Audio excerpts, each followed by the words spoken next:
this material world, we are not happy. We think when we make millions of dollars, we'll be happy. We think when we buy that beautiful house, we'll be happy. We think that when we have our next relationship, we will finally be happy. It's actually a mirage. The faster you run toward it, the faster you're going to destroy yourself and dislike yourself and hate everything. On the other hand, you can chant the Hare Krishna mantra. Hare Krishna, Krishna Krishna, Hare Hare. Hare Rama, Rama Rama, Hare Hare. This is the spiritual master, Srila Prabhupada, for the Hare Krishna movement. He came to the West, to New York City in 1965, at the age of 69 years old, with 40 rupees, couple books, and cereal. He started the Hare Krishna movement, and within 12 years of his final life, he preached the message all over the world and established over 100 centers, temple, restaurant, community. He is the modern-day founding father of the Hare Krishna movement. So the devotees here, they actually do quite a lot of things, and then they avoid a lot of things. There are rule and regulation. Most of the devotees here are all vegetarian. And second, they prohibit sex. Sex only within the marriage. Basically, no illicit sex. And also, no intoxicant. They are very strict here, like the devotees here, they don't drink coffee. They don't take any drinks that has caffeine in it, including tea and Coca-Cola and many types of soft drinks. Also, no gambling. That's the things they avoid to do because this type of activity attach yourself to too much to the material pleasure. On the other hand, they do a lot of things to push them toward the Krishna consciousness.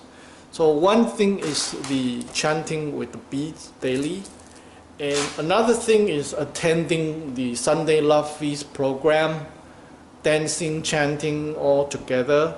They also participate the Harinam Sankirtan. Like in downtown, in different festival, they will go out to the public and chant the holy name. These are the three things that they do to cultivate themselves, to bring out the Krishna consciousness in them, and to awaken their love for Krishna. Krishna is actually the creator of this world. For example, different species of animal, maybe cats, maybe dogs, maybe elephants, maybe giraffe, maybe eagles. We all have different material body, but just like our finger, the source of this material body is the Krishna. Krishna is the creator of the universe. The Hare Krishna people, they see that. They want to connect themselves to Krishna and to meditate on Krishna, to chant on Krishna. They don't see the differences in the material body and have this compassion, have this love. With a lot of heart devotees, you see they are very happy, they are very compassionate, and they are very tolerant because their mind is always on Krishna. That makes them happy, that makes them productive. That makes the difference of being a normal people versus Krishna devotees. Now you might have the question, is Hare Krishna temple or Krishna consciousness, is it like a religion? It is not so much of a religion, it's more of a teaching, a philosophy, and a school of thinking that anybody can apply and benefit to their life. For example, it's almost like getting a Wi-Fi signal. So you have a phone, you don't have internet connection, but through Wi-Fi signal, your phone will be much more capable. With the Krishna consciousness, a Buddhist can chant the mantra and become a better Buddhist. A Christian can chant the mantra and become a better Christian. And even for atheists, people who don't believe in God, you can chant the mantra and become a better atheist. The key is following the rules and following the to-dos. So basically the rules is no violence, not killing the animal through eating, chant the mantra to condition your mind for better performance, and avoid intoxicants of any kind, coffee, tea, soft drinks with caffeine in it, and avoid illicit sex, and avoid gambling. You can be a Buddhist and do that, you can be a Christian and do that, and all these activities will allow you to be less material and awaken your higher self, and you can feel more of the higher consciousness, and you can feel you more aligned to your purpose and goal, your ultimate happiness in life. You might have a question, can Krishna consciousness change my life or make my life better? The answer is yes, because in last 500 years, hundreds and millions of people adopted the philosophy, the lessons, and applied to their life and see their life changed. And myself, I found it very beneficial too when I following the rules and regulation of this organization. I can see my happiness level increase, my life better, and everything become better. One of the things is this chanting mantra.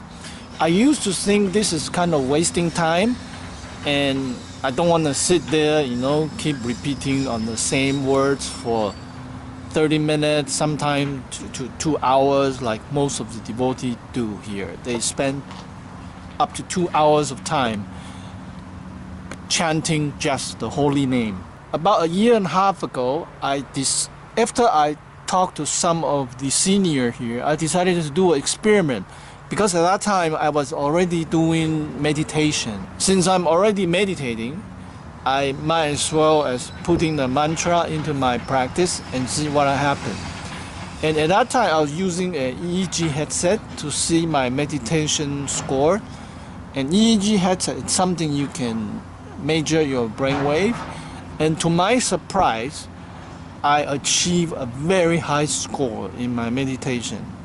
So I begin to see huge benefit in chanting with the Maha Mantra, and I begin to see some miracles in terms of my work. I sold a house that was on the market for over 10 years, and nobody could sell the house. The seller changed realtor 7, 8 different times, tried 8 different realtors, and in the end I sold it. And thanks to the practice of using the mantra, I was able to keep myself calm, maintain my focus throughout the negotiation.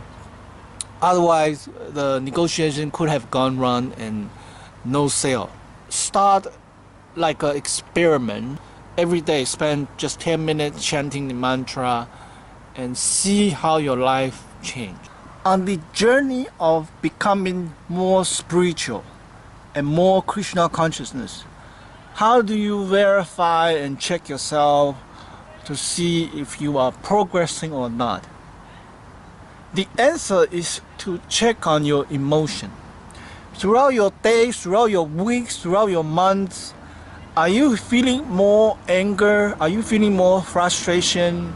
Are you feeling more unhappiness?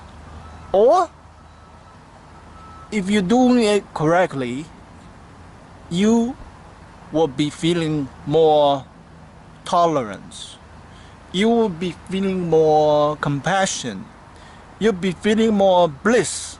So that's a simple way to gauge your progress. Last month, there was an incident happened to me where somebody accused me of something which I'm not. Initially, I keep defending myself and coming up with different evidence why they say it is wrong, and protecting myself, protest myself. And I cannot have peace of mind. I was just so mad, so angry. And I was boiling. My mind was running crazy because of this false accusation. In the end, I found peace with tolerance. Instead of trying to fight, instead of trying to prove, just appreciate the other person. Just tolerate the other person. Through adopting the chanting, through adopting the learning, following the procedure here, I was able to do that. I become tolerant. And that sort of set me free. So that's also a good indicator that I'm moving toward the right direction. Instead of anger, agitation, fighting, and never stop war, I got into the spiritual state, which is compassion and tolerance. Like, let people take advantage of you, let people mistaken you. Appreciate that process, because when your mind is boiled, you will be able to chant the mantra more sincerely. We learn the most important lesson in the most difficult situation. So appreciate every opportunity and see the blessing from it. By having this understanding, you will always be happy, always blissful, and always appreciate everything and anything. Once upon a time, there was a scorpion who loved eating ants. And one day he was chasing a big black ant all the way to the treetop. And all the way to the very end of a leaf. And the scorpion fell. And a strong wind blew the scorpion over the river and got stuck on a tiny sand island. And on this tiny place, there is no food of any kind, no vegetation of any kind. And the scorpion was hungry, starving, 3 days no food, his mind becoming hallucinating, 4 days no food, 5 days no food, he believed he's dying. And suddenly the scorpion saw a frog swim over. And the scorpion yelled, "Help! Help! You gotta help me! I'm dying! Please help!" The frog stopped by and asked the scorpion, "How can I help you? What's going on here?"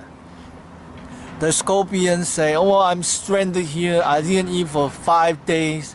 I'm dying. I need your help. Please let me hop on your back," and took me back to the other side of the river where I can eat lots of ants. And the frog responded, "No.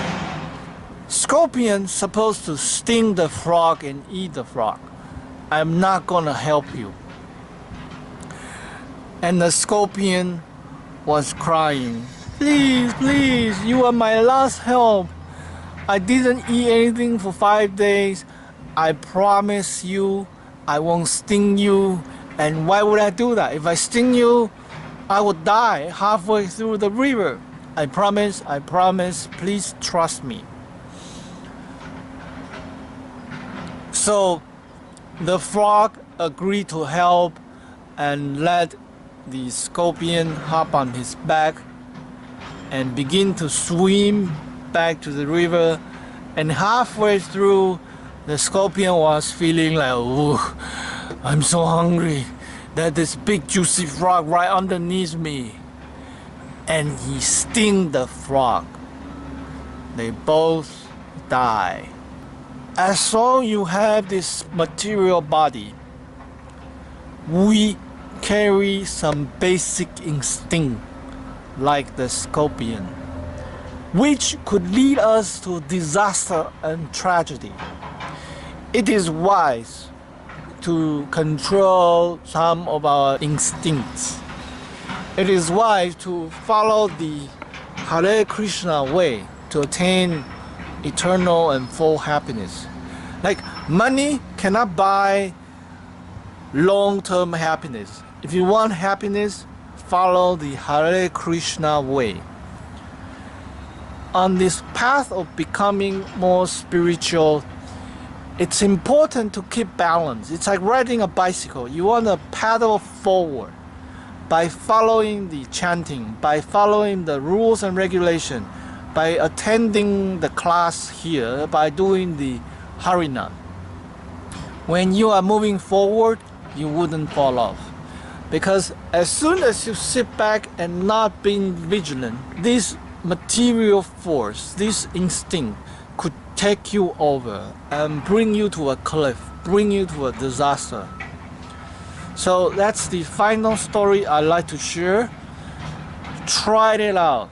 Try out the chanting, try visiting ISKCON center around the world, try stop by at one of the Hare Krishna temple for their Sunday free feast, and you are going to experience bliss, happiness. You're going to see a change, a transformation of your own life. You won't lose anything, and it's all free. So this is Ian Su. Thank you for watching my little documentary. I hope you learned something, and we'll see you in the future video. Bye for now.